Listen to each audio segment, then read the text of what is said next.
It is now my distinct pleasure to welcome our commencement speaker, Missouri's 55th Governor, Jeremiah J. Nixon.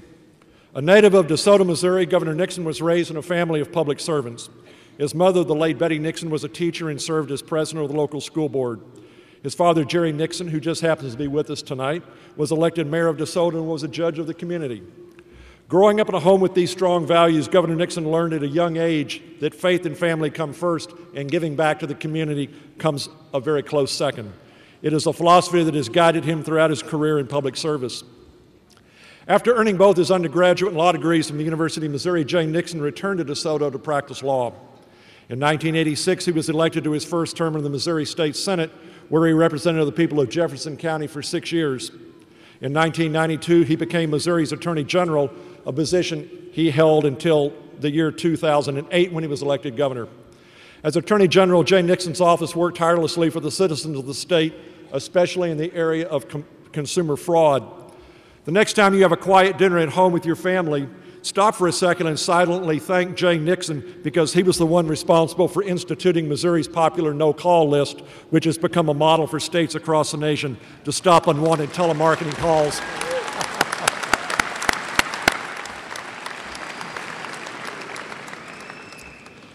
Governor Nixon and his wife, Georgianne Wheeler Nixon, who is also a 2-degree holder from MU in education and law, have 2 sons, Wilson, who is with us tonight, and Jeremiah, also here, who, just like his proud dad, is graduating with a degree in political science tonight. Ladies and gentlemen, I couldn't be prouder to have with us this evening the great state of Missouri's Governor, J. Nixon. Governor.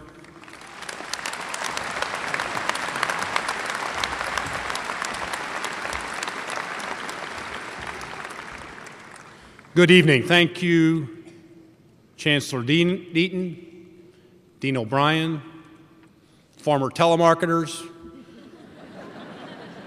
distinguished faculty and staff, honored guests, alumni, families, friends, and students. I am delighted to be here on this very important day and to be among the first to say congratulations to the class of 2011.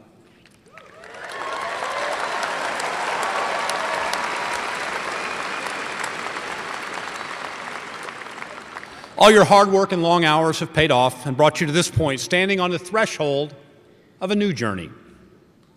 I noticed in the commencement instructions the rather dire warning that participation in this ceremony does not mean that you have completed all the degree requirements to graduate from the College of Arts and Science. So if there's something out there, some little thing you've forgotten like a final or a term paper, please don't leave campus yet. I'd also like to note that the University of Missouri's first commencement in 1843, there were only 2 graduates, but the ceremony lasted 3 hours. I promise I'll be brief.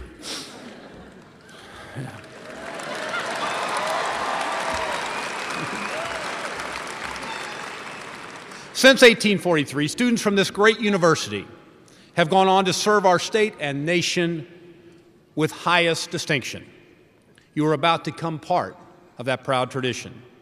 Graduates, I want to also extend my congratulations to all your parents, grandparents, families, and friends whose love, support, and sacrifice were essential to get you here today.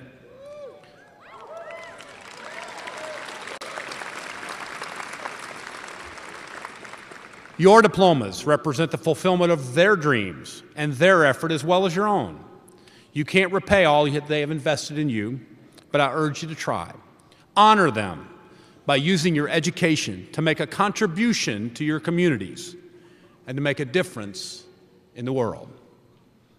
Now, I'm going to take just one short personal moment with my son in the audience, a graduate, and my father and everyone else here to speak to all parents.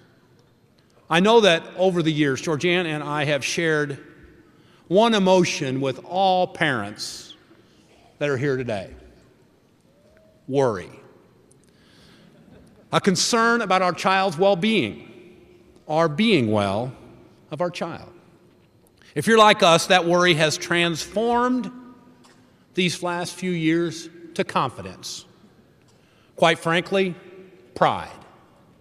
An assuredness that the evolution does exist, and our child is better than us, and will survive and thrive no matter what is thrown their way. That moment for me occurred when Jared was a senior in high school. A serious stress fracture in his leg made cross-country running season a challenge. While he got stronger during the season, the initial setback prevented him from meeting his goal of being all-state as a senior. So after the season in November, after state race was over, he kept training to try, as a high school senior no less, to run a sub-3-hour marathon and qualify for the Boston Marathon. And he did it. He ran 2 hours and 50 minutes in Phoenix, and then on a cold and windy Patriots Day in April of his senior year of high school, my son ran and finished a very competitive Boston Marathon. Now, after he finished on that cold day, Georgianne and I were holding him close as he shivered in that cold weather. I'll have to tell you, I knew then what I think all of us know now, that while I was concerned, I wasn't really worried anymore. I was confident. I was proud. I know each of you has moments like this in your child's life. Embrace them. Tonight, we parents, to you graduates, we are confident you will succeed.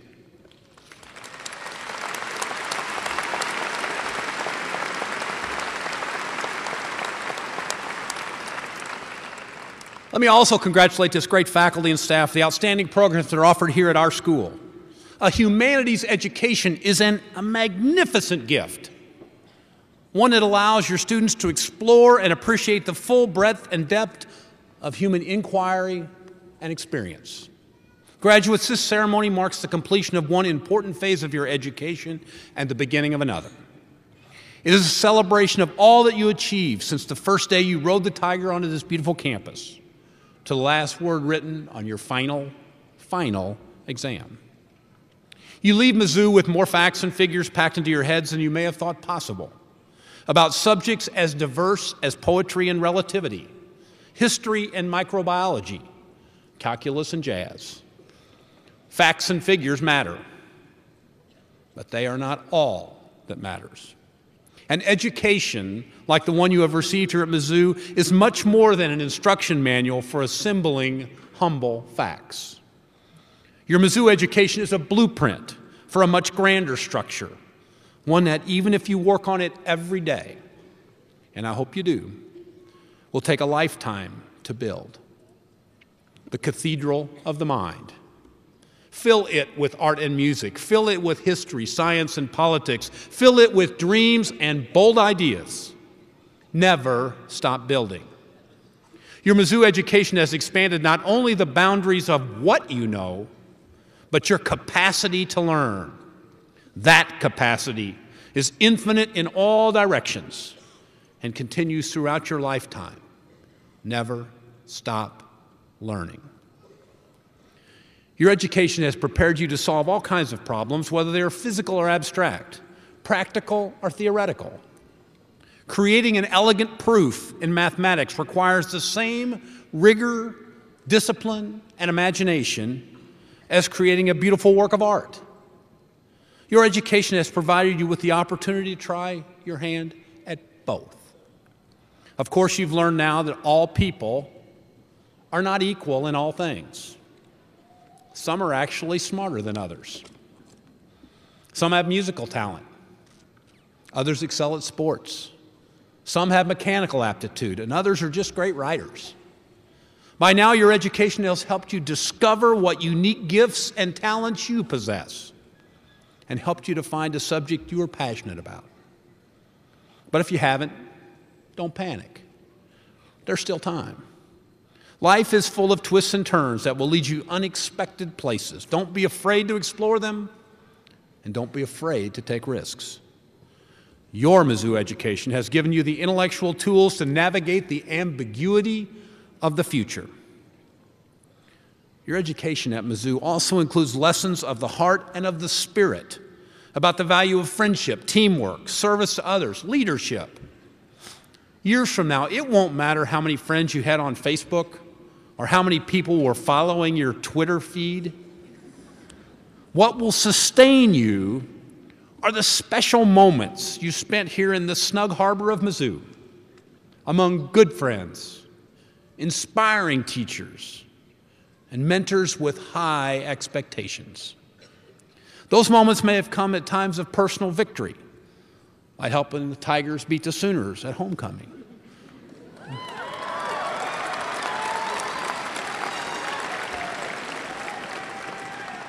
Or the more mundane, finding out you've been accepted to graduate school. Or the moments may have come at times of minor setbacks, like blowing your math final in freshman algebra again, or never quite making it to the top of Jesse Hall. Your friends and teammates, your teachers and coaches, your friends made all these moments better, and they made you better. Long after your recall of all those facts and figures you've amassed in 4 years have blurred in the mists of time, those life lessons will endure. Perhaps most importantly, your education at Mizzou has challenged you and honed your ability to think critically and independently, so that as you continue your journey through life, no matter what path you choose, you will be able to sift through the conflicting facts and confounding opinions and sort the truth from the nonsense, the message from the static, the music from the noise. In our contentious society, the importance of critical thinking cannot be overstated. It is important to remember that of all the truly difficult questions in our world, there are always at least two sides. Each side has merit, and each side is supported by good men and women who are genuinely convinced that they are right. That is why justice is best symbolized by a pair of scales, not a light switch, and that the subtle shade of truth almost always lies somewhere between the bright light of noon and the pitch black of midnight. But if you listen to what passes for public discourse these days, you'll quickly see that many people in our society, and far too many in public life, don't appear to have the capacity to even appreciate the other side of an argument. Go online, turn on the TV or the radio, scroll through the comments on the bottom of any news story. We are awash in uncivil discourse. More than any other single factor, the breakdown in civility in public life today has contributed to the deep cynicism that exists about our democratic institutions, from our press to our courts to our government, even to our schools. Even our universities have become targets of partisan extremists and gotcha journalism. Informed, rational debate in the public square is a rarity. Yes, our First Amendment protects free speech, even speech we really dislike. But when those on one side of an issue brand those on the other side as liars or cheats or unpatriotic, even traitors, that is toxic to democracy. If we allow things to continue this way, it will damage our ability to build genuine consensus around new ideas and trap us in the rigid mindset of ideology. Our nation cannot make progress that way. It will cripple our ability to apply complex, nuanced thinking to the complex, nuanced problems that face mankind. And there's a big world out there that needs fixing. We need more well-educated problem solvers like you, who bring facts to the table and know how to solve problems, who can think critically and independently. Use your education to bring light, not heat, to public discourse. These skills will serve you and the rest of us well as you step into your role as a global citizen. My generation, and your parents' and your grandparents' generation, grew up in an era defined by competition.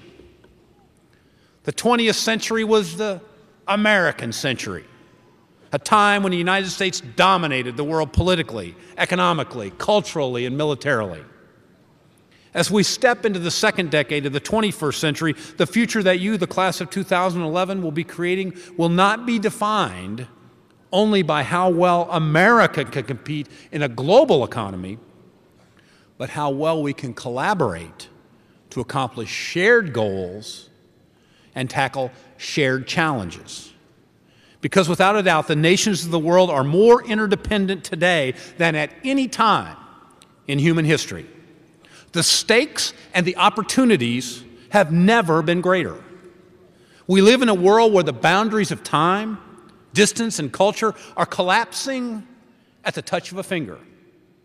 Technology allows us to bear witness to the triumphs and tragedies of the human condition in real time, from tsunamis to revolutions to the death of public enemy number one, Osama bin Laden.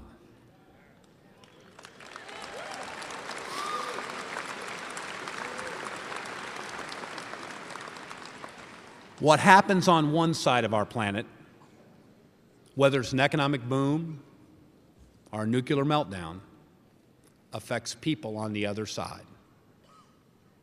We're all in this together, and there are a lot of us. By the end of this year, the world's population is expected to reach 7 billion. By the end of the century, it's projected to be close to 10 billion. That means more competition for everything: land, food, water, fuel, and more need for cooperation and collaboration. Protecting biodiversity, mitigating the effects of climate change, developing sources of clean energy, feeding a hungry world. We will create new opportunities and solve mankind's most pressing problems as allies who embrace diversity and who can teach, communicate, and collaborate. And true allies are those who can see beyond the surface of what makes people different and reveal the substance of what makes people the same. The more we learn to understand and respect one another, the more practiced we become at treating everyone with compassion and dignity, the better citizens of the world we will then become. To thrive in a global economy and uphold these values we share, we must be a state that continues to welcome diversity, welcome it, and nurture new partnerships. Missouri has become a magnet for students from around the world. At college campuses all across our state, the number of international students grew by more than 18% in 2010, more than 6 times the national rate. And Mizzou is head of the class. Clearly, the word is spreading across the globe about the outstanding education available here in Missouri.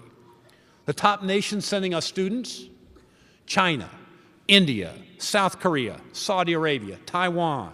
International students are seeking advanced degrees that will prepare them to compete for the best jobs in a global opportunity. So that's both an opportunity and a challenge.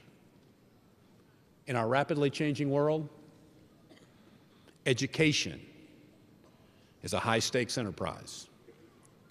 Creating well-educated global citizens who honor diversity, who treat one another with respect, who think critically, and who can compete for new opportunities and who can collaborate to address shared challenges.